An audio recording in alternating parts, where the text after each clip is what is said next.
911 Big 550 KTRS. We are jacked up on caffeine and ready to roll. The board meeting is in session. Jane Duker, attorney, former chief of staff to Governor Holden. Jane Duker, good morning. Good morning. Filling in for Tony Messenger, who is on assignment, is first-time board meeting member David Stokes, the Show Me Institute policy analyst. Good morning, David Stokes. Good morning, McGraw. Good morning, everybody. And, ladies and gentlemen, one more week of House Majority Leader, soon-to-be Speaker of the House, Mr. John Diehl. John, thanks for joining us. Hey, glad to be here. When Tony was on the show last, he said something along the lines of the state legislature is not that dumb to override the governor's veto on the tax cut. It turns out they are that dumb. Congratulations, John Diehl, the man of the hour. Boy, I tell you, Tony gets his digs in even when he's not here to own up and eat crow himself. So if being dumb means trusting taxpayers with their own money as opposed to giving more money to the government, then yeah, I guess we're dumb. But explain to people what the tax cut will do. Sure. It does several things. One, it's a phased-in tax cut over the next 5 years. So it reduces personal income tax rates on every Missourian by about 10% or so. Actually, a little bit more than that. It's about 15% tax cut for every Missourian across the board. For small business owners that have pass-through entities, which most small business owners are in this state, it provides a 25% tax cut to those individuals. To the business or to the individual who's getting paid by the business? To the individual who's owns the business. No, it's the owner. It's the owner. Of the Right. business. So if you have an LLC, See your tax planner. or an S corp or a sole proprietorship, and you pass through income to yourself on your Schedule C, I believe it is, that income is deducted. Is deductible for the purpose of your Missouri state income tax. And what's historic about it? It's the first time in 100 years, nearly 100 years, that Missouri has cut tax rates. Okay, so it's this tax code has been in place for 100 years. I don't know if we've ever cut taxes in this state before, but it's the first change to our tax code in nearly 100 years, and it's historic because other states around us are doing the same thing. Just the week before, the state of Oklahoma did the same type of tax bill we did to cut state income tax rates. So we're going to be at 5.5%. Oklahoma went from 5.25 down to 4.85%. Kansas has done it. Tennessee has done it. Arkansas is considering it, as is Iowa. And this is for 2017. This will kick in 2 years. Correct. In 2 years, assuming we reach the threshold of $150 million more revenue. Correct. So we put revenue protections in there to ensure that this only kicks in when revenue is higher than it is right now. So when revenues increase in the state, we are going to start giving some of the money back to taxpayers. You needed one Democrat. You got Keith English from Florissant. How'd you do it, and when did you know you had him? Well, I knew I had him about 3 weeks ago, and it really wasn't that difficult to figure out who it would be. He actually co-sponsored tax cut bills this year. So I guess when the governor's office was looking through that, they forgot to maybe see who actually sponsored the bills. But so he actually co-sponsors, and he came to me a couple of weeks ago and said,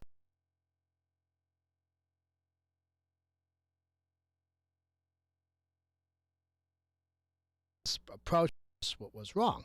And I said, well, Keith, you know what you're going to get yourself into. You're going to have, holy Hades raining down on you for the next 2 weeks. Right. So, why don't you just go ahead and just vote no on the first go-round so you're not a target.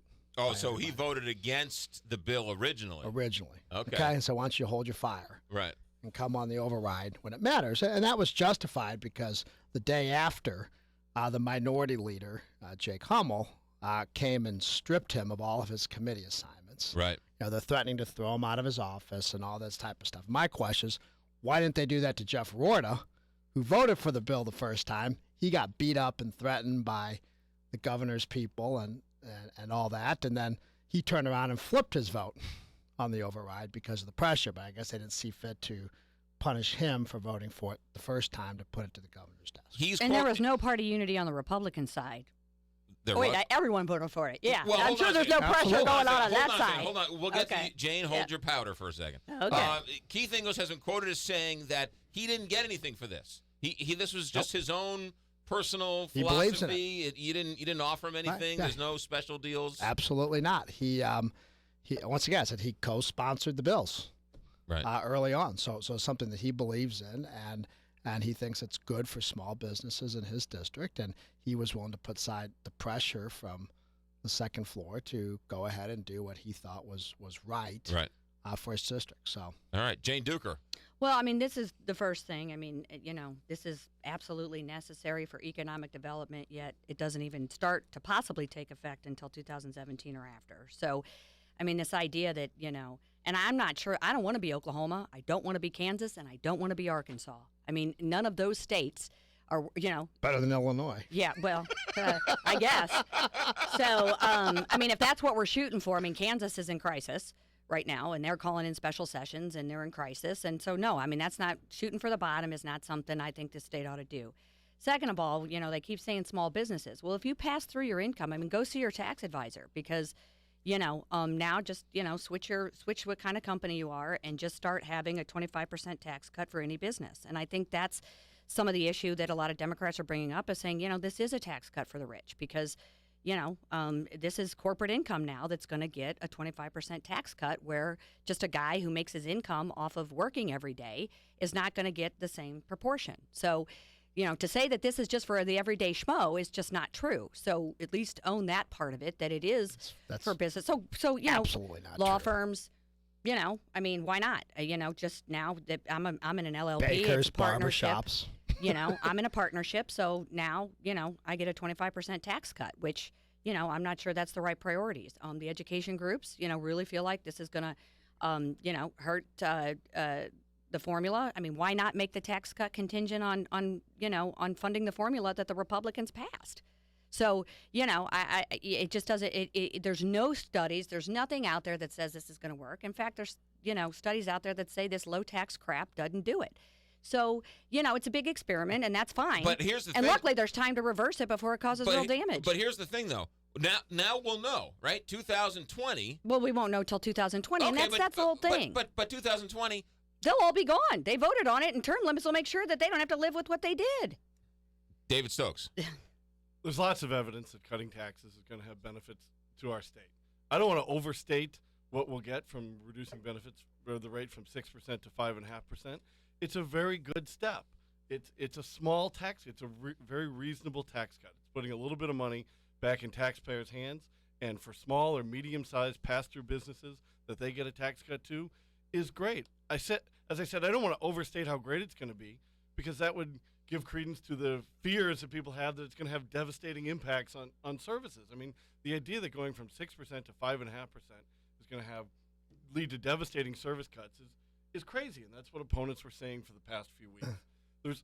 There's lots of studies about how states benefit from low taxes. You can read some of them at showmeinstitute.org, done by real economists with PhDs and everything. Who don't have an ideological bent one way or another. They have an ideology. I'll get the progressive one. I'll get the also have a progressives great to deal talk of about knowledge on why this is going to be good for the state. Well, they pushed it. It's going to be it's a very good yet small step in the right direction. I hope we go further in the future, but for right now, I think it was an excellent week for taxpayers. And I want to weigh on one thing, just how preposterous some of these and conflicted some of these arguments are. Okay, so what have we heard from quote the other side on this? All due respect. I know I'm outnumbered, so I can be vocal. One hand is, this is insignificant. Nobody gets anything. I think the governor. I think the governor put in his press release that the average person will get the equivalent of an oil change in their car 8 years from now, I think is what he said.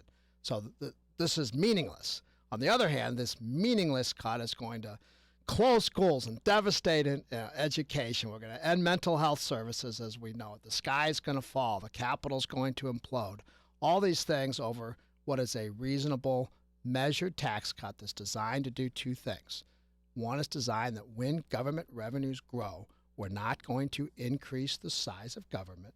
We're going to put money back in the pockets of taxpayers, because taxpayers know how to spend their dollars better than the government does. The only thing I learned about this is that John Deal can get things done down in Jefferson City. There you go. Boom. Yeah. From a political standpoint, it is quite, John Deal for governor. I mean, holy mackerel. John Deal for senator, right? You need something else?